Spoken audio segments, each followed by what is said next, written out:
Welcome to doctor Maithili's music therapy channel. இன்றைய பதிவிலையும் role defining in middle age என்ற தலைப்பில் சில செய்திகளை நம்ம பகிர்ந்துக்கலாம். சென்ற பதிவில் பார்த்தோம், organising ability ought to be developed அப்படின்றதுக்காக சில செய்திகளை நம்ம பகிர்ந்துக்கிட்டோம். அந்த ஆர்கனைசிங் எபிலிட்டி அப்படின்றது இது ஒரு ஈவெண்ட் ஆர்கனைஸ் பண்ண முடியும் அப்படின்னு சொன்னால், ஒரு ஏர்லி ஸ்டேஜஸ்லேருந்து ஸ்கூல் படிக்கிற நேரத்துலேருந்து ஒரு சின்ன விழாவில் யாரையெல்லாம் கூப்பிடணும், அதுக்கு என்ன கண்டென்ட் தயார் பண்ணணும், அது எப்படி பேசணும் அப்படின்னு நம்ம பேசி பழகிறோம். அப்புறம் ஒரு ஆஃபீஸ் போகிற நாளில், காலேஜ் படிக்கும்போது, கல்லூரி நாட்களில் சில ஒரு தமிழ் மன்றம், ஒரு இலக்கிய மன்றம் அதுபோல் நடத்துறது எப்படி, அதுக்கு என்னெல்லாம் நம்ம முன்ன நிற்கிறோம் அப்படின்லாம் பார்த்துக்கிறோம்.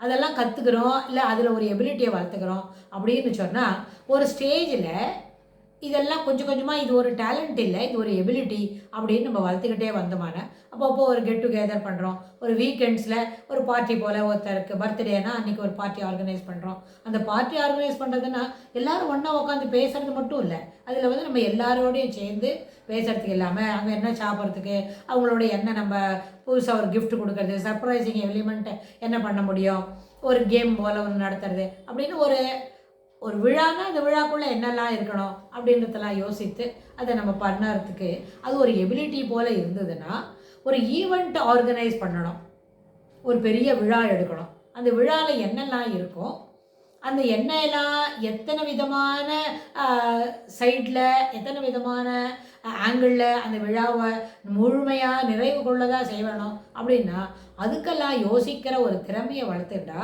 அது மிடில் ஏஜில் நம்ம அது போல் செய்யறதுக்கு ரொம்ப சிறப்பானதாக அமையும்.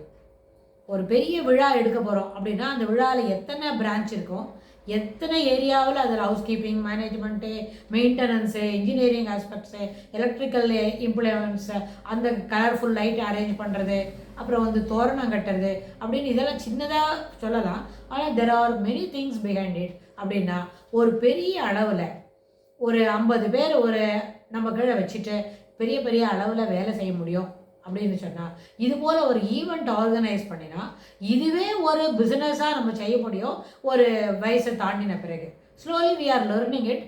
என்ன slip by slip, tip by tip, brick by brick, எந்த ஆஸ்பெக்ட்லையாக இருந்தாலும் ஒரு சின்னதாக நம்ம அதை ஆட் பண்ணி ஒரு தடவை இம்ப்ரூவைஸ் பண்ணி இன்னொரு அளவில் வேறு ஆங்கிளில் இன்னும் கொஞ்சம் சேர்த்து பண்ணி பார்க்கலாம் அப்படின்னு கிடைக்கிற ஆப்பர்ச்சுனிட்டியை நழுவ விடாமல் அதை தொடர்ந்து நம்ம செய்ய துவங்கினா, இதில் நம்மளுக்கு பெரிய அளவில் இது ஒரு தொழிலாகவும் மாறும். அதே சமயத்தில் பெரிய அளவில் வருமானம் கிட்டும். எல்லாத்துக்கும் மேலே இவங்கள்ட்ட சொன்னால் இவர் நல்லா பண்ணுவார், சூப்பராக செய்து கொடுப்பாரு அப்படின்னு ஒரு கேட்டரிங் செக்ஷன்லேருந்து பெரிய என்ஜினியரிங் லெவல் வரைக்கும். கேட்டரிங் செக்ஷன் சொல்கிறது இருக்கிறதுலே அதுதான் ரொம்ப டஃப் ஜாபு. ஏன்னா இட் இஸ் ஈட்டபிள் திங். கண்டிப்பாக எல்லோரும் என்ன பண்ணணும், சாப்பிட்டுட்டு அவங்களுக்கு ஸ்டமக் அப்செட் ஆகாமல் இருக்கணும். அதனால ரொம்ப கவனமாக நேர்த்தியாக சமைக்கணும். ஸோ சமைக்கிறதா இருந்தாலும் பெரிய என்ஜினியரிங் ஈவெண்ட்டு ஒரு விழா எடுக்கணும் அப்படின்னா அது வரைக்கும் இந்த மாதிரி ஒரு ஆர்கனைசிங் எபிலிட்டியை வளர்த்துக்கிறது பெரிய அளவில் பயன் தரும். சரி, பாக்கி இதுதான் வளர்த்துக்கணுமா, இதெல்லாம் வேறு ஒன்றும் இல்லையா அப்படின்னு கேட்டால், there are many things available.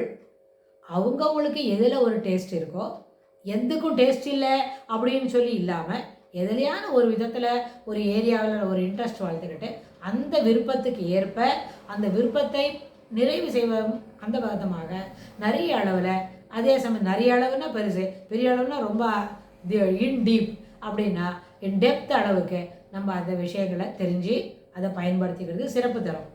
இதனால் நம்மளோட இமேஜ் டெவலப் ஆகும், நம்மளுக்கு ஒரு டேலண்ட் இருக்குதுன்னு நம்ம காட்ட முடியும். நம்மளோட ஆட்டிடியூடை தொடர்ந்து மேலும் மேலே என்ன பண்ணிக்க முடியும், பாசிட்டிவ் ஆட்டிடியூட்ஸ் அப்படின்னு நம்ம அப்ரோச்சில் கொண்டு வர முடியும். இது என்ன பண்ணணும்னு கேட்டால், உயர்வதற்கு அயராமல் உழைக்கணும் அப்படின்ற ஒரு கருத்தை நம்மளுக்குள்ளே திணிச்சிக்கிறோம். நம்மளுக்குள்ளே வி ஆர் இம்பைபிங் இன்டு தட். உயர வேண்டுமானால் அயராமல் உழைக்க வேண்டும் என்ற கருத்தை இந்த பதிவில் நம்ம சொல்லிக்க விரும்புகிறோம். இதுக்கு தொடர்புடைய செய்திகளை வரப்போகிற பகுதிகளிலும் பார்க்கலாம். தேங்க்ஸ் ஃபார் வாட்சிங்.